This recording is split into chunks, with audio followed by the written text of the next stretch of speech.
Welcome students, NCERT class 10th chapter 3 में start करते हैं एक्सरसाइज 3.5 क्वेश्चन नंबर 2 पार्ट 1। इसमें हमें given pair of linear equation given है और इसमें हमें ए और बी की वैल्यू फाइंड करनी है। साथ में एक कंडीशन है कि जो गिवन पेयर है उसके इनफाइनाइट नंबर ऑफ सॉल्यूशंस है। तो क्वेश्चन से मैंने इक्वेशन को कॉपी किया। कॉपी करने के बाद इसको स्टैंडर्ड फॉर्म में कन्वर्ट करते हैं, मीन्स आरएचएस में 0 लेकर आते हैं। तो ये तो फर्स्ट इक्वेशन से आया। सेकंड इक्वेशन में देखते हैं।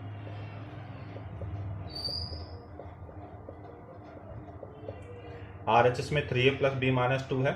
जब ये टर्म आरएचएस से एलएचएस में शिफ्ट होगी तो ये पूरा टर्म नेगेटिव बन जाएगा। अब इक्वेशन की हेल्प से हम a1 b1 c1 और a2 b2 c2 फाइंड करते हैं। तो फर्स्ट इक्वेशन में a1 means coefficient of x 2, b1 first equation में y का कोफिशिएंट, c1 फर्स्ट इक्वेशन में कांस्टेंट टर्म। अब सेकंड इक्वेशन में देखते हैं a2 सेकंड इक्वेशन में x का कोफिशिएंट है a minus b, b2 second equation में y का कोफिशिएंट है a plus B,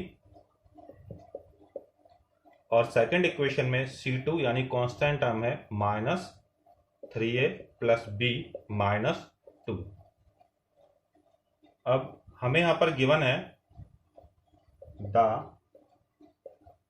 given pair of equations has infinitely many solutions. ये हमें क्वेश्चन में गिवन है।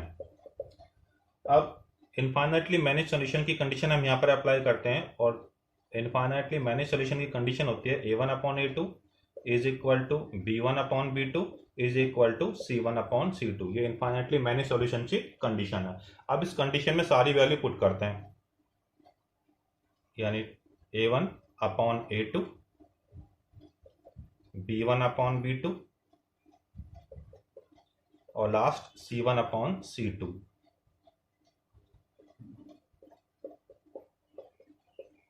ये फर्स्ट पार्ट, ये सेकंड पार्ट, और ये हो गया आपका थर्ड पार्ट। अब यहाँ पर हम पहले फर्स्ट और थर्ड पार्ट को इक्वल कर लेते हैं। तो फर्स्ट और थर्ड पार्ट से कंडीशन आएगी हमारे पास 2 upon a minus b is equal to 7 upon 3a plus b minus 2। और सेकंड और थर्ड पार्ट को जब हम इक्वल करेंगे तो सेकंड और थर्ड पार्ट से हमारे पास कंडीशन आएगी 3 upon a plus b is equal to 7 upon 3a plus b minus 2। अब हम पहले इस वाले पार्ट को सॉल्व करते हैं। तो यहां पर हम क्रॉस मल्टीप्लाई करते हैं, तो 7 का इंटू होगा a माइनस बी से, और 2 का इंटू होगा 3a प्लस बी माइनस 2 से। इंटू करते हैं 7a minus 7b is equal to 6a plus 2b minus 4। Term separate करते हैं, तो ये 7a ये 6 से जब LHS में आएगा तो माइनस का 6 से बनेगा इज इक्वल टू ये 7b को हम RHS में शिफ्ट करें तो पॉजिटिव हो जाएगा, और RHS में 2b माइनस 4 ऑलरेडी है। तो यहाँ से हमारे पास a की वैल्यू आया 9b minus 4।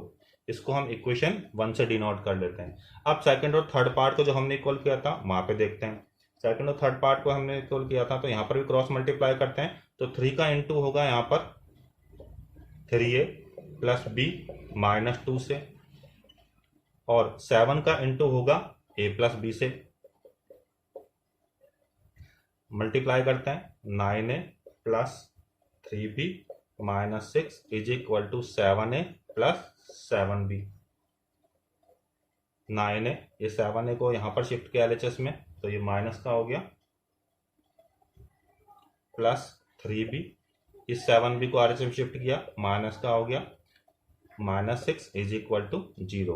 9a minus 7a 2a, 3b minus 7b minus 4b minus 6 is equal to 0। यहां पर हमने 2 कॉमन ले लिया, तो 2 कॉमन लेने के बाद a minus 2b minus 3 is equal to 0, और a minus 2b minus 3 is equal to 0। इसको हमने डिनोट किया इक्वेशन नंबर 2 से। अब हम इक्वेशन 1 से a की वैल्यू को इक्वेशन 2 में पुट करते हैं। Put value of a from equation 1 in equation 2। Equation 2 में ये जो a है, इस a के प्लेस पर हम पुट करते हैं 9b माइनस 4 और रेस्ट ऑफ इक्वेशन को एज इट इज कॉपी करेंगे। Minus 2b minus 3 is equal to 0। 9b minus 2b 7b minus 4 minus 3 minus 7 is equal to 0। 7b is equal to 7। तो यहां से हमारे पास b की वैल्यू आती है 1। अब इस b की वैल्यू को हम इक्वेशन 1 में पुट करते हैं। Put b is equal to 1 in equation 1। Equation 1 में b के प्लेस पर 1 पुट करते हैं। तो a is equal to 9, b के प्लेस पे 1 पुट किया, minus 4, 9 minus 4 is equal to 5। Hence a is equal to 5 and b is equal to 1। Next question number 2 part second. अब इसमें गिवन पेयर ऑफ इक्वेशंस है, इसमें हमें k की value find करनी है और ये भी गिवन है कि ये जो इक्वेशंस हैं इनका कोई भी सॉल्यूशन एग्जिस्ट नहीं करता। तो सबसे पहले गिवन इक्वेशन को कॉपी किया, स्टैंडर्ड फॉर्म में कन्वर्ट किया, RHS में 0 लेकर आना है। इस 1 को LHS शिफ्ट किया तो RHS में 0 बन गया। Second equation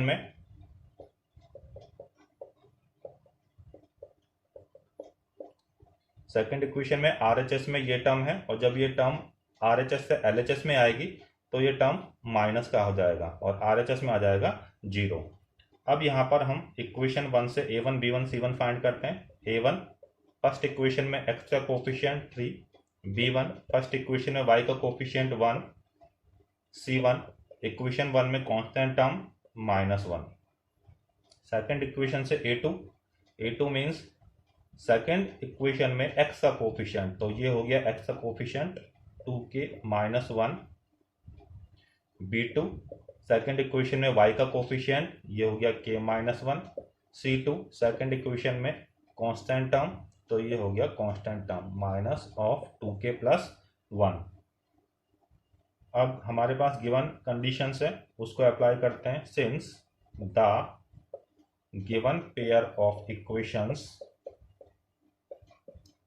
has no solution, ये कंडीशन हमें क्वेश्चन में गिवन है और इसका मैथमेटिकल फॉर्म होता है नो सॉल्यूशन वाली कंडीशन में a1/a2 is equal to b1/b2 but not equal to c1/c2। ये नो सॉल्यूशन वाली कंडीशन है। अब यहाँ पर वैल्यू पुट करते हैं। a1/a2 3/2k -1, b1/b2 1/k -1 not equal to c1/c2, तो -1/ माइनस ऑफ 2k + 1। ये फर्स्ट पार्ट, ये सेकंड पार्ट, तो ये हो गया थर्ड पार्ट। तो पहले फर्स्ट और सेकंड को लेते हैं। फर्स्ट और सेकंड को लिया 3/2k -1 is equal to 1/k -1। तो यहाँ से हम क्रॉस मल्टीप्लाई परफॉर्म करते हैं। तो 3 का इंटू होगा k -1 से और 1 का इंटू होगा 2k -1 से। 3k -3 is equal to 2k -1। k के टर्म्स को सेपरेट करते हैं। 3k, ये 2k जब RHS से LHS में आएगा तो माइनस का बनेगा, इज इक्वल टू 3 को हमने RHS में शिफ्ट किया, 3 -1 minus k is equal to 2। तो यहाँ से हमारे पास k की वैल्यू आती है 2। अब सेकंड और थर्ड पार्ट को इक्वल करके देखते हैं। जब सेकंड और थर्ड पार्ट को इक्वल करके देखते हैं तो 1/k -1 is not equal to 1/2k + 1। तो हम देखते हैं 4k is equal to 2। It is clear that 1 upon K minus 1 is equal to 1 upon 2k plus 1। Means अगर यहाँ पर हम k के प्लेस पर 2 पुट करेंगे तो ये वैल्यू और ये वैल्यू दोनों अनइक्वल रहेंगी। Now question number 3। Question number 3 में given pair of linear equation को सब्स्टिट्यूशन और क्रॉस मल्टीप्लिकेशन मेथड से सॉल्व करना है। तो सबसे पहले हम स्टार्ट करते हैं इस क्वेश्चन को सब्स्टिट्यूशन मेथड से, bye substitution method.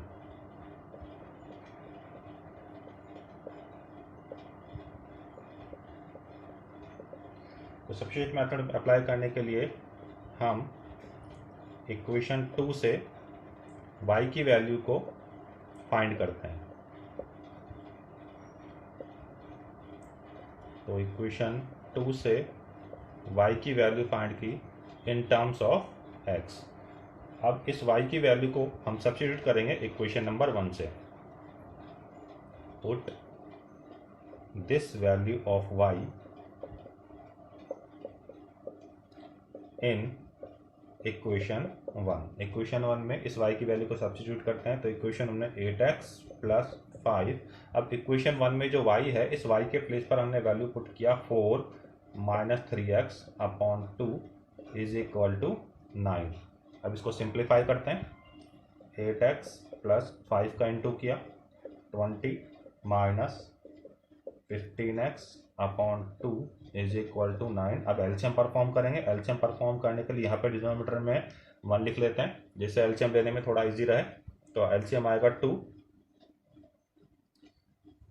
16x plus 20 minus 15x is equal to 9। 16x minus 15x x plus 20 upon 2 is equal to 9। x plus 20 cross multiply किया, 2 को 9 से इंटू किया 18। तो यहाँ से x का वैल्यू आया 18 माइनस 20 इज इक्वल टू -2। इसको हम इक्वेशन 3 से डिनोट कर लेते हैं। अब ये जो x का वैल्यू हमारे पास आया है, इस x की वैल्यू को हम 3 में पुट करते हैं। Put x is equal to -2 in equation 3। y is equal to 4 minus 3, x के प्लेस पे पुट किया -2 upon 2। y is equal to 4 plus 6 upon 2 is equal to 10 upon 2 is equal to 5। Hence x is equal to -2, y is equal to 5। तो substitution method से हमने इस question को solve किया। अब इस क्वेश्चन को हम सॉल्व करेंगे क्रॉस मल्टीप्लिकेशन मेथड से। तो सबसे पहले जो गिवन इक्वेशन है उसको स्टैंडर्ड फॉर्म में कन्वर्ट करते हैं। 8x plus 5y minus 9 is equal to 0 and 3x plus 2y minus 4 is equal to 0। तो यहाँ पर एक बार हम a1 b1 c1 और फाइंड करके देखते हैं। हेयर a1 8 b1 5 c1 -9, ये इक्वेशन 1 से फाइंड किया। अब इक्वेशन 2 से फाइंड करते हैं। a2 b2 c2, a2 3 b2 2 c2 is equal to -4। Ratio calculate करते हैं। a1 upon a2 is equal to 8 upon 3, b1 upon b2 is equal to 5 upon 2, c1 upon c2 is equal to 9 upon 4। Minus से minus cancel. Since a1 upon a2 is not equal to b1 upon b2 is not equal to c1 upon c2.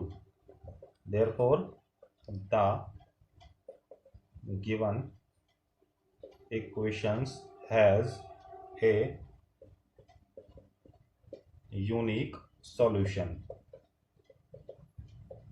इसका मतलब जो given pair of equation है उसका exactly 1 solution होगा। अब इस solution को हम क्रॉस मल्टीप्लिकेशन मेथड से सॉल्व करते हैं। तो x और y की वैल्यू फाइंड करनी है। तो x upon y upon and 1 upon, यहाँ पर इज इक्वल और इज इक्वल टू साइन। ठीक है, तो सबसे पहले हम b c a और फिर वापस b लिखेंगे। सबसे पहले इक्वेशन 1 से वैल्यू कॉपी करते हैं b c a की। इक्वेशन 1 में b है 5, सी है -9, ए है 8 और वापस बी की वैल्यू को रिपीट करेंगे 5। अब इक्वेशन 2 से बी सी ए की वैल्यू लिखते हैं। इक्वेशन 2 में बी है 2, सी है -4, ए है 3 और वापस बी की वैल्यू रिपीट करेंगे 2। अब एक्स के डिनोमिनेटर में लिखने के लिए क्रॉस मल्टीप्लाई करेंगे, तो 5 का इंटू करेंगे -4 से, तो यहाँ पर आएगा -20, यहाँ पर माइनस बनाएंगे। 2 का इंटू करेंगे -9 से, तो यहाँ आएगा -18। अब y के डिनोमिनेटर में वैल्यू लिखने के लिए -9 का इंटू करेंगे 3 से, -27, यहाँ पर माइनस आता ही है। -4 का इंटू करेंगे 8 से, -32। 1 के डिनोमिनेटर में वैल्यू रखने के लिए 8 का इंटू करेंगे 2 से, 16, -3 का इंटू करेंगे 5 से, 15।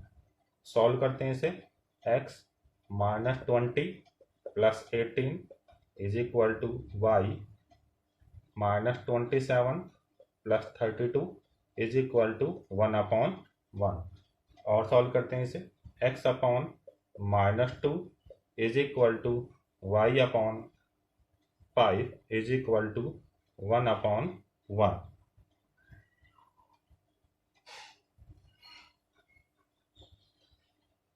ये फर्स्ट पार्ट, ये सेकंड पार्ट और ये थर्ड पार्ट। x की वैल्यू कैलकुलेट करनी है तो फर्स्ट को इक्वल करेंगे थर्ड पार्ट के। तो फर्स्ट और थर्ड को जब इक्वल किया, x upon -2 is equal to 1/1।